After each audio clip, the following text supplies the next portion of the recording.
ko yun. Yung sa akin. Dito. Ano nangyari sa'yo? Nag-jumping din po, pero hindi pa ako nakapag-stretch. Ngayon, na-excite ako.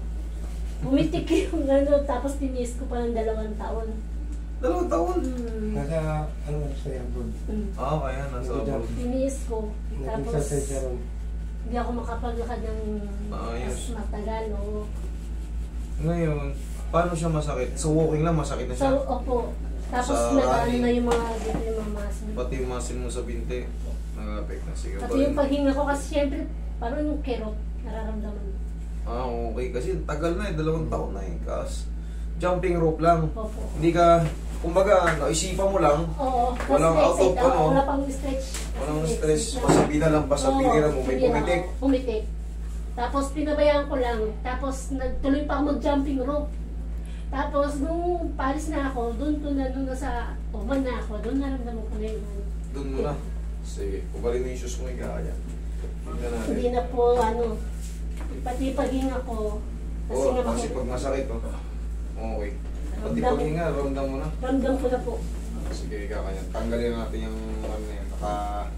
Sige, gitna ka na maayos. Yan.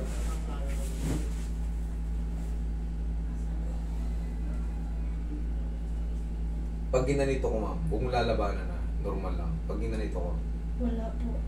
Basta pag inapak ko po. pag ganito, Opo. masakit yan? Opo, ramdam po. Masakit yan pag pababa. Pag ganito, Wala po, parang yung muscle po tumitigas. pag ganito. Ah, nag-ano rito? Opo. Nagre-reflect dito. Oo, normal lang naman. Pero, iba yung reflect niya, may masakit, parang ganun. Opo. Parang. Mas lalo pag matagal. Kasi na dapat, ganito inaapak. rin mararamdaman mo kung walang problema. Pag ginanyan ko, yan, parehas ng pressure yan. Goods lang siya. Opo, gusto po siya. Pero pag ito, pag hinahat ko, meron siyang ano. Opo. Bala ko pang dalawa kasi sa pagja-jumping rope ko, yung mga muscle ko parang nanakit na gusto yung talampakan. Ito, ito, pinisat ko itong ganito. Wala pa po. Dito. Wala pa po. Kasi, Ito pag ganito. opo, yung meron na po. Yun. Pag ganito, meron yan. Meron na po. Achilles tendon. Ngayon, na ano yan, parang nagkaroon ng partial tear. Pagka ganyan naramdaman yun, 2 taon na hindi pa rin nag-heal. Kumbaga na bigla ang kilos. Kasi nasa sa assessment ko sa kanya, pag pinindot ko to, yan, masakit to. Kasi ito ang itong mga to, itong muscle dito nakakapit lahat yan, dito sa Achilles tendon na tinatawag. So pag na-stress to, yung muscle mo na yan, i-stress din yan. Tapos yan, pag napagod ka, mangingirot-ngirot yan na parang Pag matagal na nakaraan. parang Kaya pagka nagsabay kami ito maglakad, parang nito kasi ang ramdam ko yung hingal ko kasi. ganito kasi yan pag naglalakad tayo. Tignan mo, pag naglalakad ako. Di ba? Tumitigas yung dito. Ayan o. Eh, siyempre, ito yung problema mo. Diyan o. Pagka naglakad ka ng ganyan, medyo mabigat ka pa, mapapagod. Magre-react ngayon yun. Kaya pagka nakapahinga ka na, Yung ramdam ko na po. doon na, pagka kailan ka nakahiga na, yan Yun na na. yung ramdam ko na po. Tapos Pagka- kinabukasan, wala na, nakali na naman. Pag napahinga naman yan, good na naman, pero pag napagod ka na naman, pero kailangan po ma-set up na, maayos na natin. Mas lalo po pag Ramadan po, Naku, bugbugan ng lakad doon, mayat wala maya. na akong tigil ng kalalakad. Huwag mong lalabanan na. Kaika na po ako. Isa pa. Eh pag Ramadan, busy yan. Balik ka ng balik sa kanila, sa kusina, sa labas, mga utos.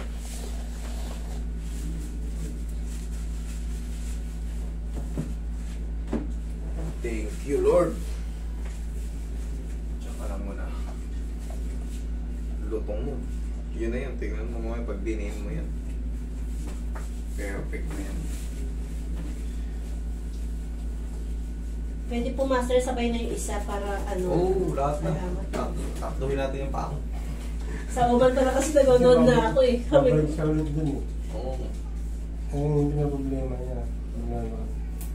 Lalo pagka Wala na to. Promise. malamig. Na ano na eh. Sakto na yan. Kung yung malakas na tumunog na yun ay sablay, pilay ka ngayon. Pero kung hindi ka mapipilay ngayon, sakto yung balik mo.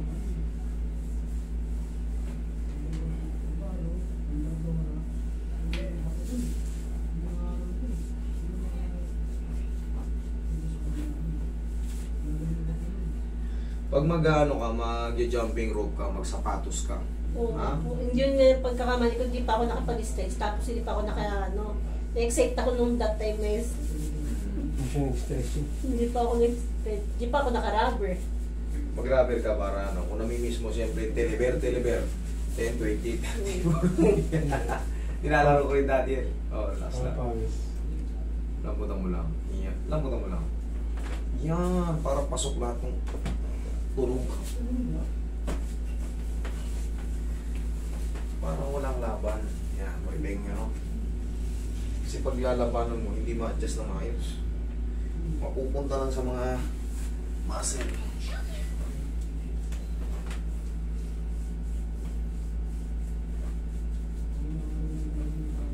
Patutog pa ako ng likod.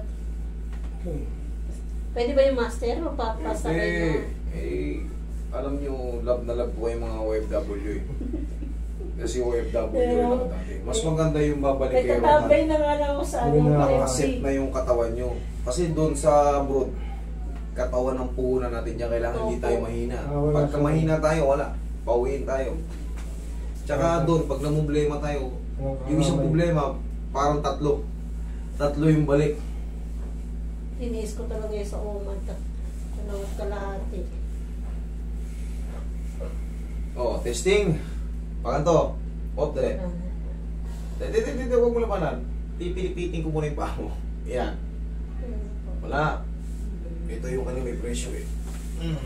Wala po yung muscle pain. Ganito. Ganito. Pababa.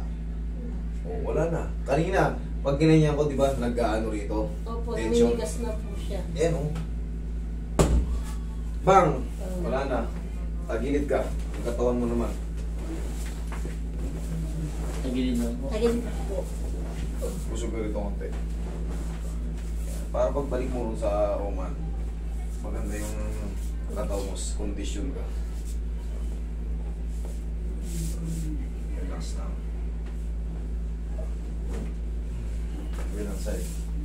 Doon kasi pag nandun na tayo, saan ka? Sa bahay ka? Sa bahay sir. Oo.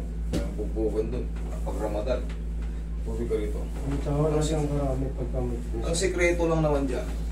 Tandaan nyo, ito, tip ko to kasi matagal din ako sa dyan eh. Sa Arab world.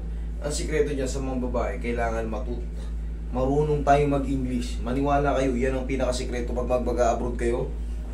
Sa Arab world, marunong kayo mag-English, yan ang pinakasikreto. Kahit pa paano dapat, kaya natin makipag-conversation. Kahit English, Carabao. Huwag lang yung talagang out of ano tayo, yung illiterate. Kumbaga, huwag kayo mag-abroad pag ano, pagka talagang hindi kayo marunong sa mga bagay-bagay na ano. Kailangan kahit pa paano, kahit hindi perfect. Ngayon, hindi naman ako perfect eh, na English eh. Kailangan talaga nakakaintindi kayo ng English or kaya nyo magsalita kahit pa utal-utal. Yan ang mahalaga dyan. Malaking may tutulong sa inyo sa abroad. Pero kung kayo ay wala talaga, kahit Tagalog, nahirapan pa kayo kasi sa probinsya kayo. Kumbaga, mag-aral muna konti. O kaya Arabic ang pag-aralan nyo. Kung hindi kayo matuto sa English, Arabic. Kasi kailangan nyo kasi kaya nyo makipag-dialogo sa kanila para hindi kayo tatakutin nila.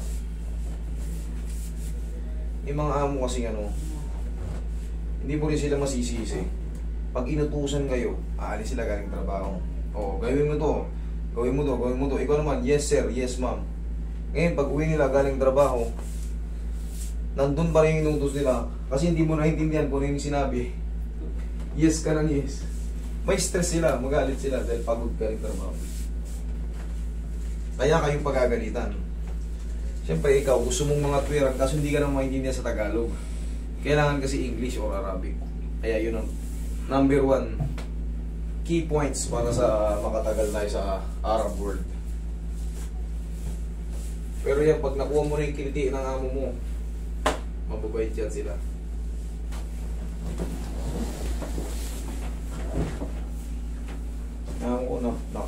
pilit eh. Pabait ko nga ako. Taas yung balakang. Balakang. Wala ko po.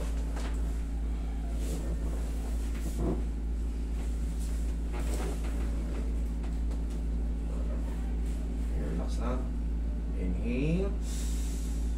Isa pa. Inhale. Mali. Yan. Inhale. Exhale. Sakto. Yan ang ano. Inhale. Exhale. Diyan ka lang muna. Huwag na kayo maliligo. Ayan. Set up na yung katawan mo. Pero ikaw, hindi ka naman babalik doon. Hindi ka naman good sa amo mo. Yun lang pangalagaan nyo na yun. Ito mo po si Hao. Kailangan Doctor lang. talaga. Kailangan lang marunong tayo. No? Yun ang sikreto. Number 1 sikreto. Sa parating mapagpulo pa. Oo, pangalawa na lang yung huwag kang lalaban. Yes pa. Teka, ma'am. Tawanan mo lang siya. Ito mo. No problem. Gustong-gusto nila yung sumasagot ka tapos bigla mo silang ngingitian. Hindi sila naiinsulto. Gusto nila yun. Maniwala ka, gusto nila yun. Kailangan lang talaga sumagot ka ng tama. Hindi yung I go to the consulate. Nakabubuisit sila sa ganun. Upo nga. Kailangan talaga conversation. Conversation. Okay? Oh, tapak mo nga. Black coated pa kayo. Oh, ano? May konting kirotong dito pero hindi nakatulad kanina. Meron pa? Opo. Pero hindi nakatulad kanina. Sige, higa ka pa. Bawasan pa natin kung meron pa. Black coated pala kayo ah. Ngayon ko na napansin ah. Pero dito sa ilalim may orca eh. May... Pag nadi... Ito. Dito po. Ano? Ah, hindi na sa akin. Dito na. Okay.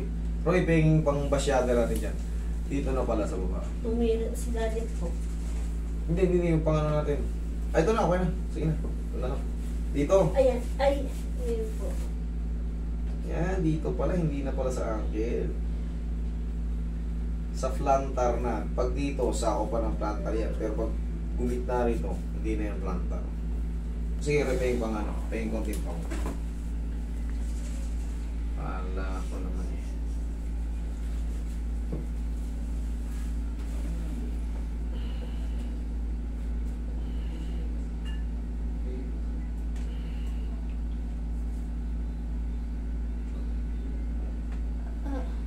Ayan o. Ayan o. Dinidingan lang yan.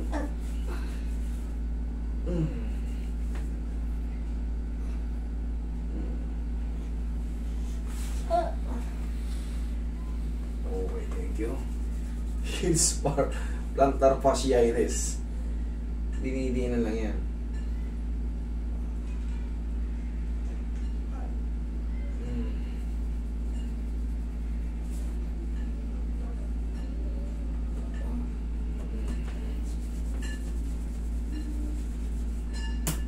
Okay, sige nga.